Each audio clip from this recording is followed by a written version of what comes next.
Hi, Cody here from Best Hire, and we're continuing our business leader informational video series with Rene from Opportunity Works. We're excited to, in this discussion, we're going to talk about what's made your company successful and how that relates back to what we do here at Best Hire. Rene, why don't you start off by telling us a little bit about yourself and a little bit about what Opportunity Works does? Okay. My name's Rene Lambert. I've been in this field, the human service field, for about 25, 30 years now, in all different capacities, providing supports to people with intellectual disabilities. About 6 years ago, my partner and I started Opportunity Works. It's a vendorship through the state of Connecticut, so we're a private provider for the state.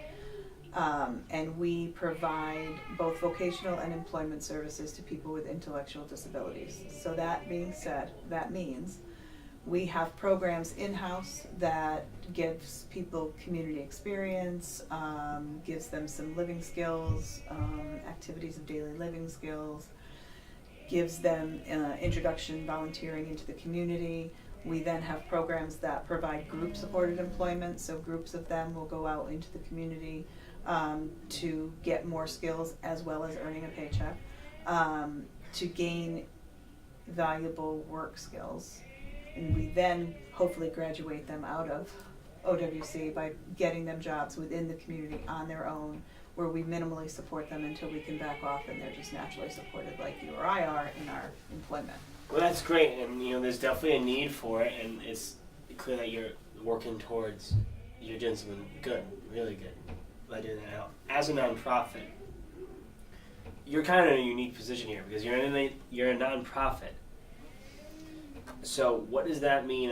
What has made you? Unfortunately, nonprofits rise and fall all the time. Yes. What has made Opportunity Works successful as a nonprofit?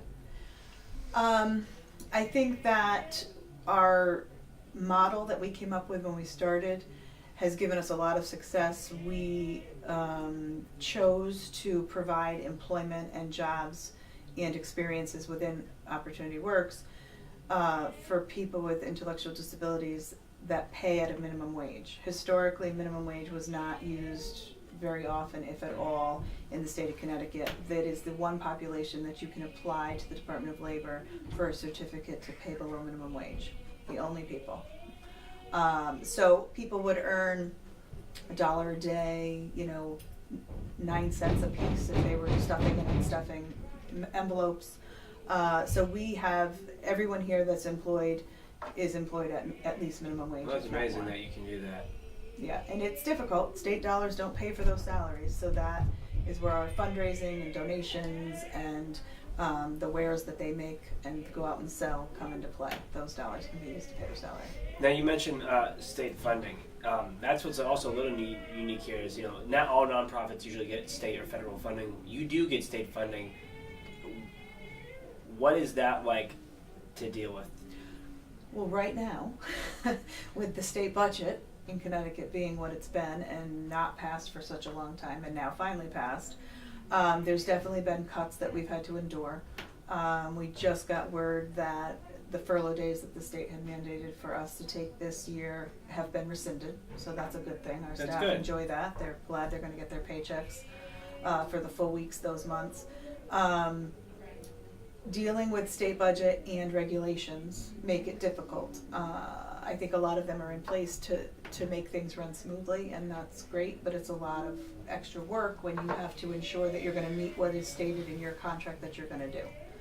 One of those things is background checks and the way we have to hire our individuals. So the state says you need it because of your nonprofit status and the work you're doing, you need to do background checks. Now, we've talked about this a lot on our channel, is how background checks are a useful tool, but it's a precautionary tool, I think, on the state's end, because you're receiving state dollars, so they want to make sure embezzlement doesn't happen. Right. And we've talked about that in a prior video. A lot of embezzlements can be predicted when you look at someone's background. If they have financial crime history, they're probably there's a good chance they're going to try to do it again. Yeah. And to see if they have any state sanctions on them. So that's really important. But has that helped you, you're a nonprofit, you got staff, you're hiring people, so has the background check, what effect has that had on your hiring process? The background check is definitely a necessity. Hiring in itself is a very difficult and walking on a tightrope, especially with the regulations of what you can and can't ask right now. You don't always get, not necessarily the truth, but you don't necessarily get the full story on Right. someone during an interview. And, even though there's statements that says they're disclosing everything, sometimes we People hire. lie. It's an unfortunate fact, but people do Unfortunately, it's true. And, people are desperate. They need a job. They're going to do what they need to do to get that. We have a very vulnerable population that we serve, and we need to ensure that when they get into a vehicle with one of our staff, they're with someone that drives safe. When they are out in the community with a staff being supervised, that they're not participating in anything illegal or questionable. So it's very important that we run those background checks, and we're mandated by the state to do so upon hire. The discussion has been that maybe that should be more often, which I would not be against. Yeah. I think, you have someone that works for you for 3 years, and people's lives change. We don't know what goes on in people's personal lives. Exactly. So it wouldn't be a bad thing. You mentioned a few things that I kind of just want to go back and touch on a bit. Is you mentioned, when you're in those interviews, and you really only have, most interviews are only like a half an hour at most, if you really think about it. So you really only get to know so much of a person. Like you said, if they, for nefarious reasons or other reasons, don't tell you about something, you need to know about that in order to make the best hire to protect your nonprofit. Because if you hire one bad hire, everything can be thrown down the drain. Yes. It takes one bad person to come in. And you touched on, people. You have people who drive some of the people you help. Mm-hmm. So when you run a background check, you're also running their driver's history, Yes. and that's gotta be huge, because also you gotta think about your insurance, everything that comes down, and if it comes down if you don't do that check, Right. big problems. Big problems. Big problems. And now you wrapped it up by mentioning, doing checks throughout the year. Re-looking at checks. I know the DOT mandates checks every 6 months with the truck driver, the big rig drivers, and all that stuff. I think it's a good idea, because you never know how people's lives can change. I mean, someone could get pulled over one night and get a DUI and never say a word to you, and next thing you know is they're out there driving somebody. Right. So that's And important. those are the situations we need to avoid. And especially with your unique status as a nonprofit, Yes. even more so. And we're a smaller nonprofit, so one lawsuit could sink us very easily. Oh yeah, You know. for sure, which would be unfortunate. But luckily, you have that level of protection, Yes. because you're doing your due diligence with these checks, and it's kind of a good thing in a way. The state is saying, we recognize this as a problem. Right. This is why you need to do this. Yep.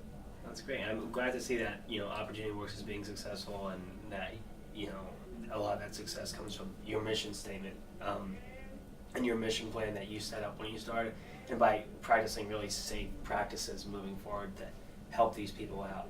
So I just wanted to thank you for taking the time today to talk to us, and No problem. as we will go on to the next video here with Best Hire, and Renee, thanks for taking the time, and we wish you and Opportunity Works the best of continued success. Thank you very much. Thanks for having me. My pleasure.